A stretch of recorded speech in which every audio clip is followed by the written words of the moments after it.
নবম দশম শ্রেণীর গণিত অনুশীলনী 16-2 9 নম্বর অঙ্ক। একটি সামান্তরিকের বাহুর দৈর্ঘ্য 30 সেন্টিমিটার ও 26 সেন্টিমিটার। এর ক্ষুদ্রতম কর্ণটি 28 সেন্টিমিটার হলে অপর কর্ণের দৈর্ঘ্য নির্ণয় করো।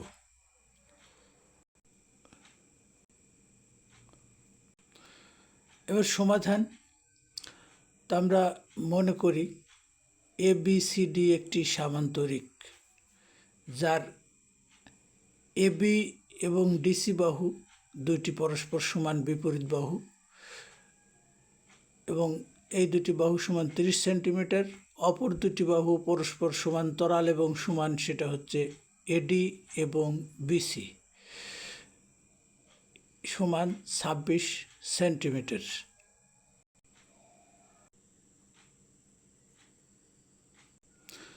এবং ক্ষুদ্রতম কর্ণটি দেওয়া আছে 28 BD সমান দেওয়া আছে 28 সেন্টিমিটার। আমরা জানি সামান্তরিকের দুইটি কর্ণ পরস্পর সমান হয় না, তখন বৃহত্তর কর্ণ হচ্ছে AC, যেটা আমাদের নির্ণয় করতে হবে।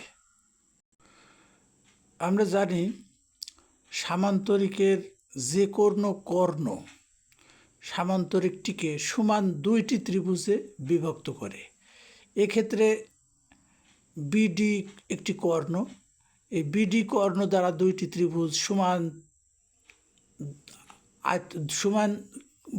সমান ক্ষেত্রের দুইটি ত্রিভুজ পাওয়া গেছে, যেমন ABD একটি ত্রিভুজ এবং DBC অপর ত্রিভুজ।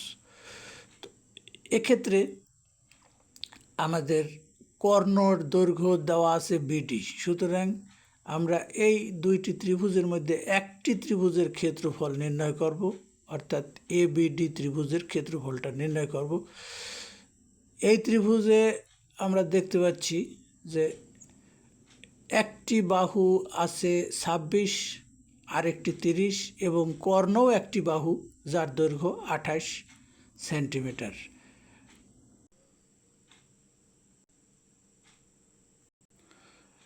এবার আমরা ABD ত্রিভুজ থেকে আমরা যেটা পাচ্ছি, AB সমান 30 সেন্টিমিটার দেওয়াই আছে, আবার BD সমান 28 সেন্টিমিটার একটি কর্ণ, এটাও দেওয়া আছে, এবং DA সমান C ধরে নিলাম, এইটা সমান 26 সেন্টিমিটারও দেওয়া আছে। সুতরাং আমরা দেখতে পাচ্ছি ABD একটি বিষমবাহু ত্রিভুজ। তো বিষমবাহু ত্রিভুজের ক্ষেত্রে ক্ষেত্রফল নির্ণয়ের জন্য দরকার পরিসীমা S। তা আমরা জানি পরিসীমার্ধ S equal to A plus B plus C divided 2। সুতরাং পরিসীমার্ধ S ইকুয়াল টু আমরা পেলাম 42 সেন্টিমিটার।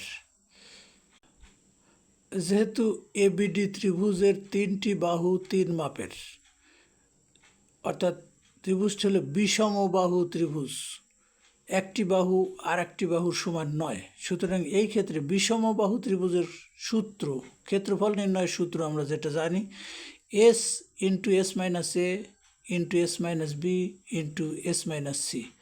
তো S এর মান আমরা পেয়েছি 42 এবং ABC এর মান 30, 28, 26। এইগুলি বসায় আমরা ABD ত্রিভুজের ক্ষেত্রফল নির্ণয় করব।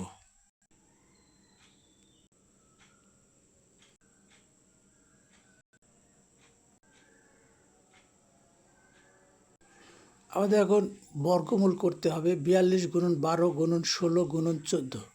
তা এগুলিকে আমরা ভেঙে ভেঙে ক্যালকুলেটর ছাড়াই কিভাবে করা যায় সেটি চেষ্টা করব। তো 42কে ভেঙেছি 3 গুণন 14, 12 3 গুণন 4, 16কে 4 স্কোয়ার। সুতরাং ABD ত্রিভুজের ক্ষেত্রফল আমরা পেলাম 336 বর্গ সেন্টিমিটার। এ পর্যায়ে আমরা AB বাহুর উপর DF একটি লম্ব অঙ্কন করব, এবং AB বাহুর বর্ধিত অংশের উপর CE একটি লম্ব অঙ্কন করব। এই দুইটি লম্ব ডিএফ এবং সিই পরস্পর সমান হবে, কারণ সামান্তরিকের দুইটি বাহুর মধ্যকার দূরত্ব নির্ণয় করে। আমরা এডিবি ত্রিভুজের ক্ষেত্রফল পেয়েছি 336। তো এডিবি ত্রিভুজের ক্ষেত্রফলটা এসেছে, আমরা জানি যে হাফ গুণন ভূমি গুণন উচ্চতা। ভূমি এডি এবং উচ্চতা ডিএফ। ভূমি এবি এর দৈর্ঘ্য দেওয়া আছে 30। আমরা ডিএফ এর মান বের করলাম 22.24। যেহেতু ডিএফ এবং সিই পরস্পর সমান, সুতরাং সিইর মানও 22.4 হবে। এবার বিইসি সমকোণী ত্রিভুজ। এখান থেকে পিথাগোরাসের সূত্র ব্যবহার করে আমরা পাই বি স্কোয়ার যোগ EC square equal to BC square.